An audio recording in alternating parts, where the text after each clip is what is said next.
Tribunal Superior de Bogotá, en sala civil de decisión, conformada por los magistrados Juan Pablo Suárez Orozco, la doctora Nubia Esperanza Sabogal Barón y el doctor Luis Roberto Suárez González, se constituye en audiencia pública para resolver el recurso de apelación interpuesto por la parte demandada frente a la sentencia proferida el 9 de abril de 2018 en el subyúdice proferida por la Delegatura para Asuntos Jurisdiccionales de la Superintendencia de Industria y Comercio. Dentro del proceso promovido por Casa Hernández SAS en contra de Importaciones Estelar SAS. El magistrado sustanciador advierte que a la presente diligencia no han comparecido ninguno de los apoderados de las partes y en particular el apoderado de la parte recurrente, situación que no impide que se lleve a cabo esta audiencia, como quiera que el artículo 300 y realizar la audiencia y tampoco conducirá a que se declare desierto el recurso, como quiera que el artículo 322 del Código General del Proceso en su numeral tercero no establece que se declare desierto el recurso por la inasistencia del recurrente, sino que la desertud del recurso procede cuando este no haya sido sustentado, situación que se advierte, que se verifica en este caso, puesto que el recurrente al exponer los reparos de manera concreta ante el juez de primera instancia contra la sentencia allí proferida, esbozó esas inconformidades y con suficiencia hizo la respectiva sustentación. A más de eso, se tiene que el artículo 11 del Código General del Proceso dispone que la interpretación de las normas procesales debe hacerse, entre otras cosas, de conformidad con los principios constitucionales y los principios generales del derecho procesal, entre los que se encuentran el debido proceso, el acceso a la administración de justicia y la primacía del derecho sustancial. En esas condiciones se adelantará la presente diligencia. Esta decisión queda notificada en estrados.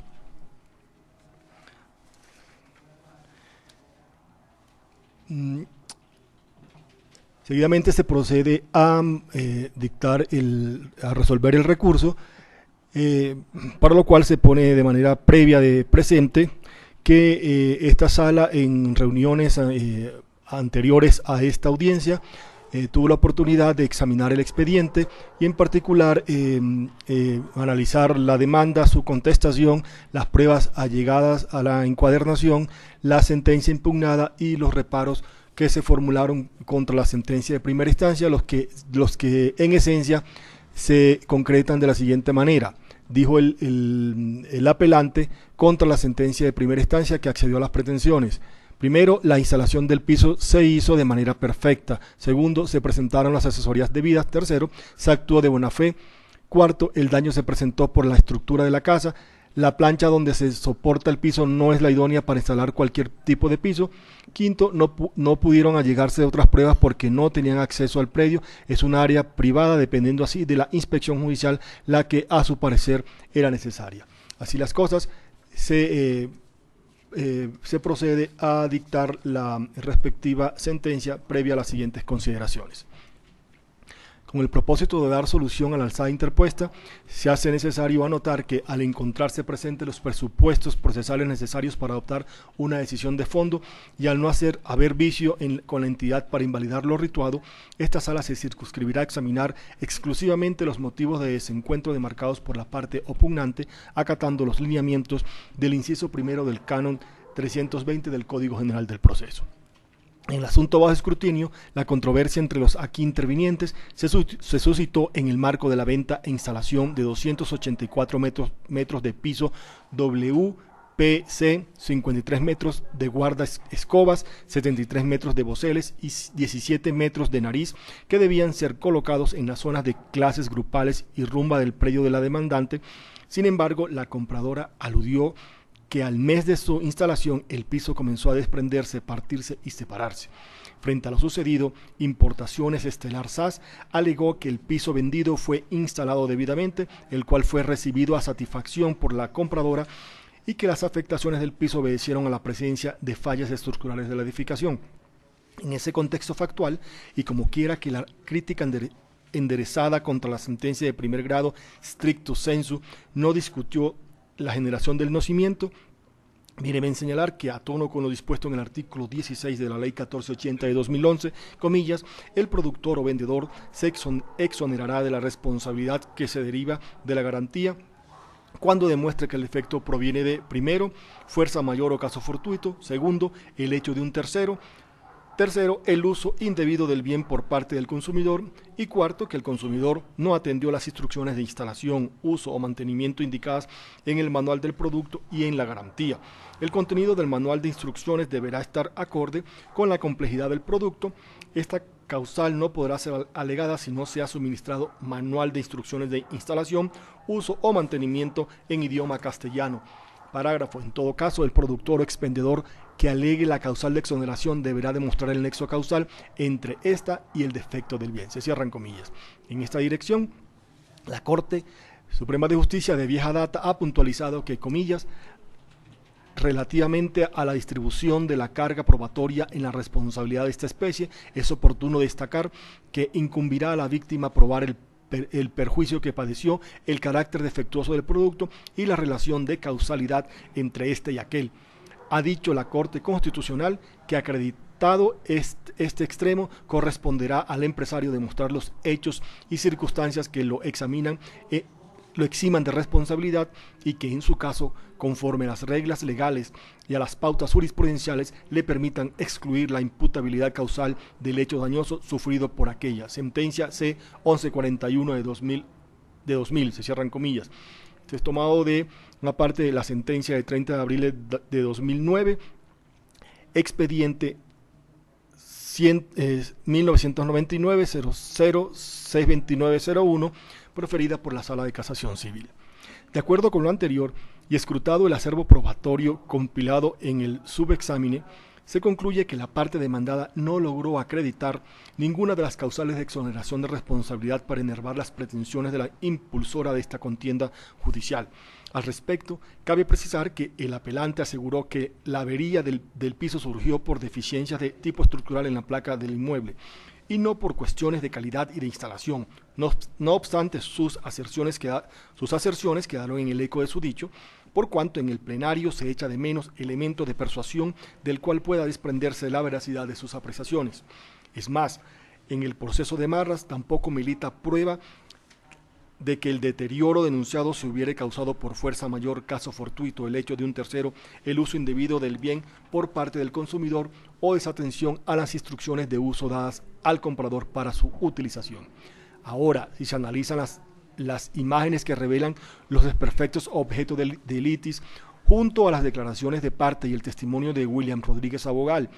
de su reflejo probativo, no puede tenerse por cierto que la instalación del piso se hizo correctamente, ni que el daño sufrido se dio por hechos no atribuibles a la empresa convocada. Frente a ello, de un lado, debe anotarse que el material fotográfico anexo a la demanda, el cual no fue objeto de desconocimiento ni contradicción por la parte encartada, da cuenta de la imperfección censurada, la cual, según los dichos del representante legal de la empresa conminada, en su interrogatorio de parte, en varias ocasiones visitó el predio para hacerle arreglos, versión que concuerda con la deponencia del testigo William Rodríguez Abogal, quien aseveró haber intervenido 4 veces el material instalado. De otra parte, el representante legal de la pasiva manifestó en su declaración que el problema surgió en el soporte del piso, empero luego indicó que al no tener una base sólida debido al movimiento y la tracción de las piezas, el sistema de colocado sufrió daño, agregando que cuando se hizo la revisión técnica y toma de medidas para su acomodación, sugirió crear una base de triplex en una zona y en otra la aplicación de una capa de cemento. No obstante, estudiadas esas aserciones bajo la égida de la sana crítica y en forma holística con el restante caudal demostrativo, se alcanza a percibir que si el vendedor tuvo el tiempo necesario para hacer el análisis de la zona de fijación, como la afirma en el interrogatorio de parte rendido, en su calidad de profesional en el ramo, debió precaver la condición de la placa del predio y con base en ello tomar las medidas de alistamiento idóneas para la perfecta instalación del producto vendido, con el objeto de garantizar la calidad del servicio prestado, lo que en este caso no sucedió, o al menos así no aparece acreditado en el sublite. Para abundar en razones, es menester recabar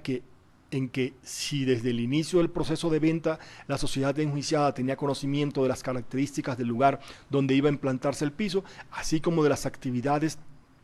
que se desarrollarían en las aludidas zonas, no puede servir de excusa para exonerarse de su deber de prestar la garantía debida el haber sugerido la escogencia de una clase determinada de producto y la colocación de una superficie en triplex o cemento para crear una base de instalación, ya que al percatarse de las condiciones reales del sitio ha debido adoptar las medidas preliminares correspondientes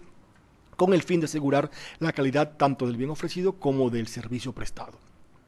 Para respaldar con mayor holgura lo antes señalado, cabe acotar que el testigo William Rodríguez,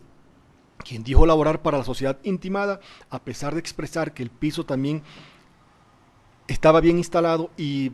era el adecuado, destacó la insuficiencia del aglomerado empleado, así como lo delgada de la capa de cemento puesta en otro de los salones, y que utilizándose otros mecanismos de preparación del terreno pudo haberse evitado el malogro del producto. Aduce también el censor que su actuar fue de buena fe y que en su momento se prestaron las asesorías debidas para la instalación reprobada, razonamientos que están llamados al fracaso, dado que al margen de la buena fe y las indicaciones brindadas con las pruebas recaudadas en el informativo, no es posible intuir que las afectaciones del piso habrían sido producidas por situaciones exógenas a la labor realizada por la demandada. Por lo demás,